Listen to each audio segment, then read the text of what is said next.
On va parler de la diversité des genres dans les entreprises tunisiennes. Donc brièvement, je vais parler du cadre de l'activité.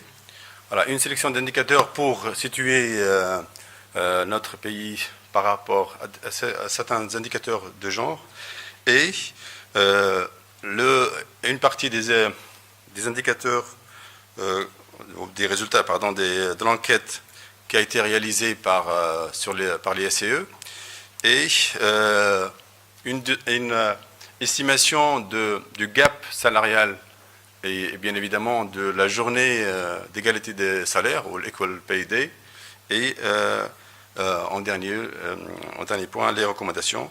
Donc je vais présenter en première partie, et puis si Majdi passera à la première partie.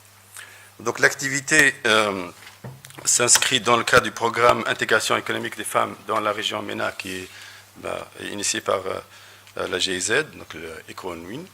Et le projet, c'est le projet de l'emploi des jeunes par la gestion des diversités des genres au sein des entreprises dans la région MENA.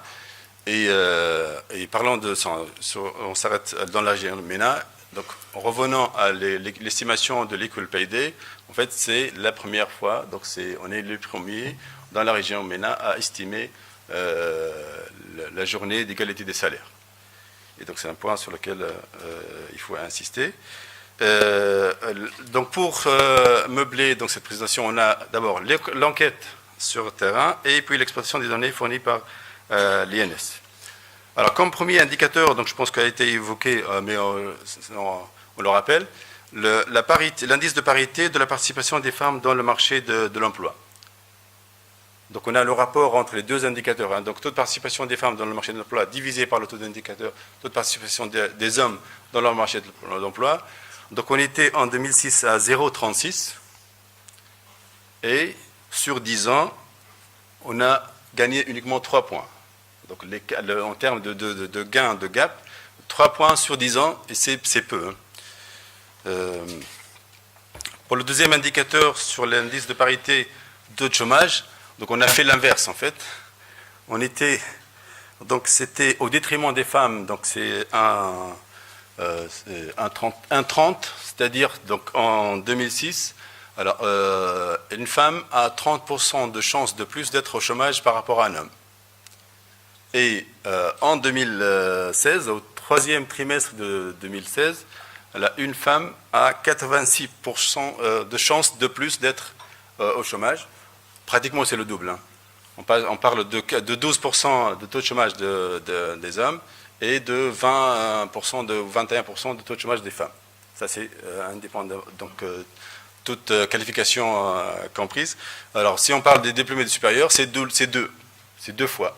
On a 20% de taux de chômage des diplômés du supérieur hommes et 41% de taux de chômage des diplômés du supérieur femmes, sachant la donnée qui a été fournie par Sidi Ahmed Bouzganda, c'est qu'il y a 67%.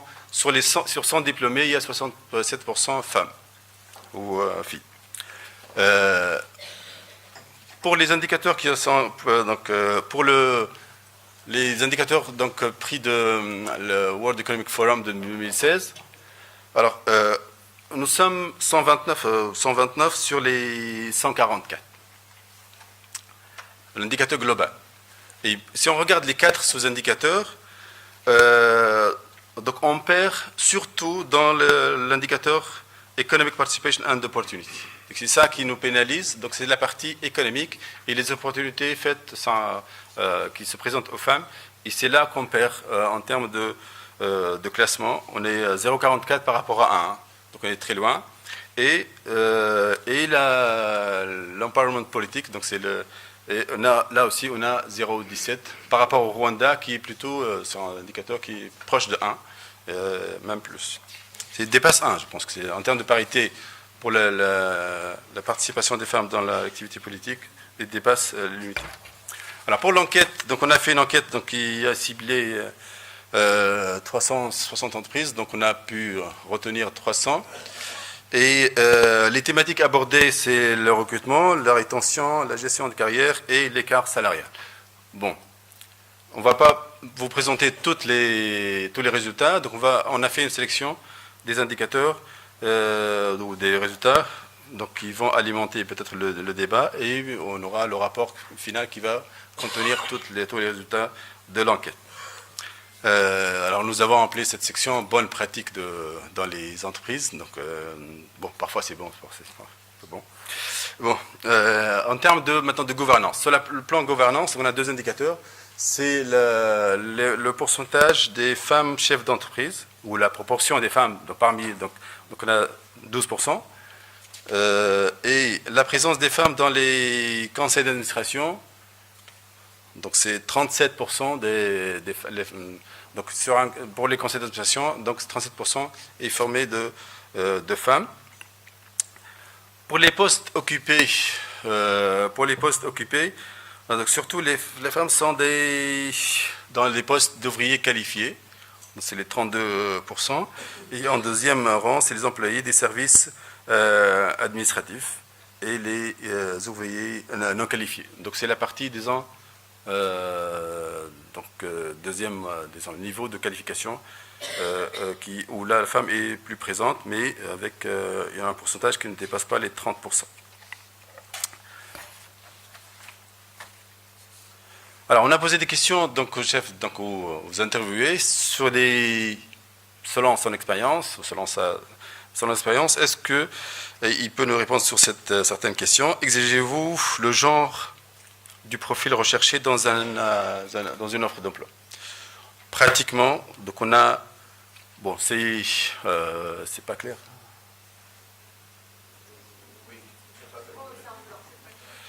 C'est pas clair. Alors, donc donc je vais lire ça. Donc jamais 25%. On ne demande jamais le genre de l'interviewé. 11% rarement.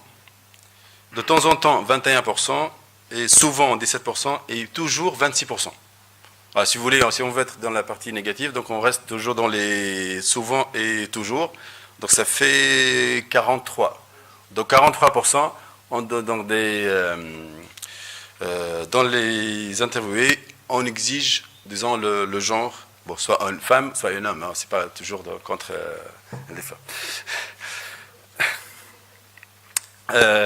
Alors, en termes de critères, quelles sont les bonnes... merci. Quels sont les critères les plus importants dans la décision de recrutement? On a listé plusieurs indicateurs, mais on a glissé le genre pour ne pas être dans l'influence. Donc pour les deux profils, les profils techniciens et les profils administratifs. Donc, alors, le technicien, ça peut être cadre et ouvrier, hein, et les administratifs, c'est cadre et ouvrier. Et donc le plus important, donc on a par ordre d'importance, donc en fait c'est le diplôme et la formation, l'expérience qui vient en deuxième rang, et la maîtrise des langues, le lieu de résidence ce qui n'est pas négligeable, donc qui dépasse les 50%, parfois 60%, l'âge mais qui peut être corrélé avec l'expérience, et le genre, donc qui est le dernier critère de prise en compte par les entreprises dans le recrutement, mais qui reste, donc qui confirme le premier résultat. En fait, on a les 40%, les 40 et 48, donc il reste quand même important. Alors, on leur a posé une question. Pourquoi il y a des postes pour lesquels vous préférez recruter des hommes? Bon, il ne faut pas regarder que le physique. Donc c'est pour l'effort physique. Pour des postes qui demandent un effort physique, on exige plutôt un homme. Et alors le deuxième sur lequel on va insister, c'est le déplacement. Donc il revient avec la question précédente sur le lieu de résidence. Le déplacement, est-ce que, donc peut-être donc selon leur expérience, un homme est plus disposé à se déplacer et à être mobile pour le poste demandé. Alors, deuxième question, ou une autre question. Avez-vous déjà pris des initiatives visant à encourager le recrutement des femmes au sein de votre entreprise? Donc, une entreprise sur 5 a pris des initiatives pour encourager le recrutement d'une femme au sein de l'entreprise. Donc, qui est quand même pas mal, hein, parce que ça peut être donc qualifié de discrimination positive en faveur des femmes.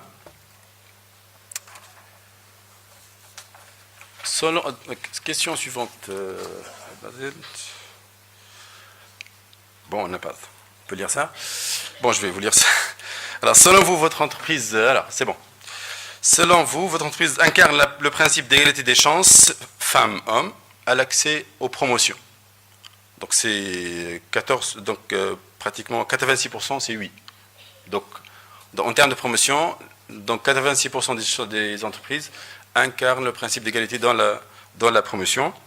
Et pour confirmer cela, donc on leur a demandé, entre 2014 et 2015, comment a évolué la promotion donc par homme-femme. Et donc, si vous voulez, donc on a a augmenté, c'est-à-dire que la promotion des femmes a plus augmenté par rapport aux hommes entre 2014 et 2015. Et bien évidemment, il y a plus stagné, mais en termes de stagnation, donc c'est 13 et 11, il n'y a pas de différence. Mais donc en termes sur la tendance, en termes de promotion, donc les femmes ont plus profité des promotions entre 2014 et 2015. Et je cède la parole à Si Majdi pour continuer.